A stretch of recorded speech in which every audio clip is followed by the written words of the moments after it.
Assalamualaikum warahmatullahi wabarakatuh. Kami dari kelompok 5 ingin mempresentasikan tentang pengintegrasian perencanaan sumber daya manusia dengan perencanaan bisnis.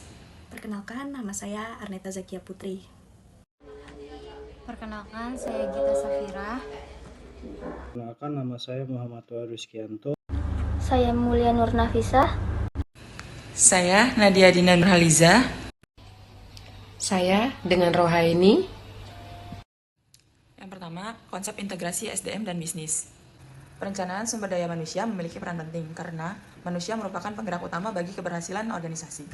Integrasi antara perencanaan SDM dan perencanaan bisnis bertujuan untuk menyelaraskan strategi pengelolaan manusia dengan arah dan tujuan bisnis organisasi. Setiap organisasi memiliki karakteristik dan lingkungan yang berbeda, sehingga integrasi ini harus disesuaikan dengan kebutuhan masing-masing. Dengan adanya integrasi, seluruh kegiatan bisnis dapat berjalan lebih efektif, efisien, dan mendukung tercapainya visi serta misi perusahaan. Kemudian ada tahapan integrasi perencanaan. Terdapat 3 tahapan utama dalam mengintegrasikan perencanaan SDM dengan perencanaan bisnis, yaitu tahapan strategis, tahap operasional, dan tahapan anggaran tahunan. Yaitu yang pertama ada tahapan strategis atau restra. Organisasi menetapkan visi, misi, serta tujuan jangka panjang yang menjadi arah bagi strategi SDM. Yang kedua ada tahap operasional atau renov, merupakan penjabaran rencana strategis menjadi kegiatan nyata untuk jangka waktu menengah, biasanya 2 hingga 3 tahun. Yang ketiga ada tahap anggaran tahunan, merupakan pelaksanaan rencana SDM dan bisnis dalam periode 1 tahun berjalan untuk mencapai target organisasi secara langsung. Faktor yang mempengaruhi strategi SDM yang pertama, filsafat dan kebijakan SDM yang menekankan pada penghargaan terhadap perbedaan individu, pemberian kesempatan berkembang, serta budaya kerja yang adil dan demokratis.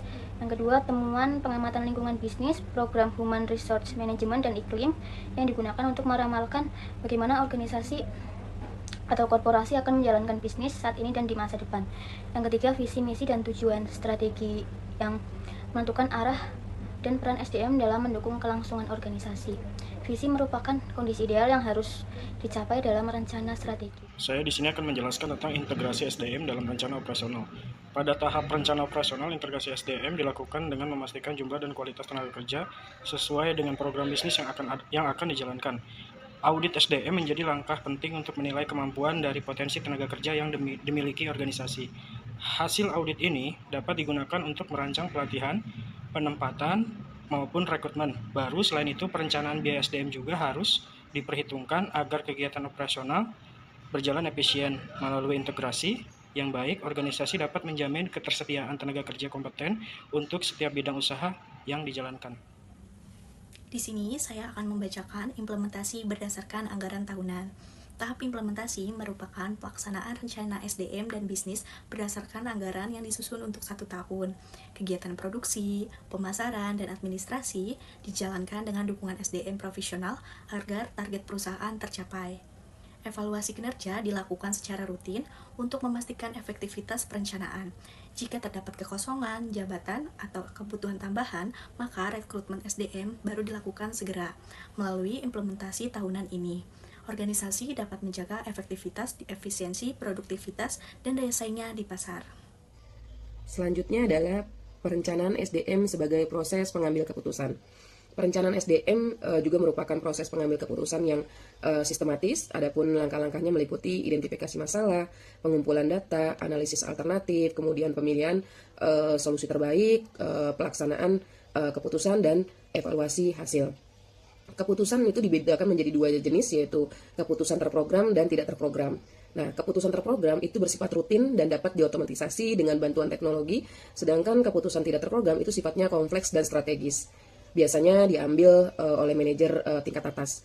Nah, kemudian proses pengambil keputusan yang tepat akan membantu organisasi menentukan arah kebijakan SDM secara efektif. Jadi kesimpulannya, integrasi antara perencanaan SDM dan perencanaan bisnis memastikan bahwa seluruh kegiatan organisasi berjalan selaras menuju visi dan misi yang sama.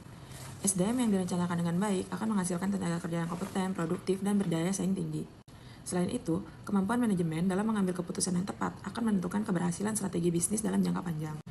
Dengan demikian, SDM menjadi faktor kunci yang menghubungkan perencanaan strategis dengan keberhasilan operasional organisasi. Sekian dari kelompok kami, kurang lebihnya mohon maaf. Wassalamualaikum warahmatullahi wabarakatuh.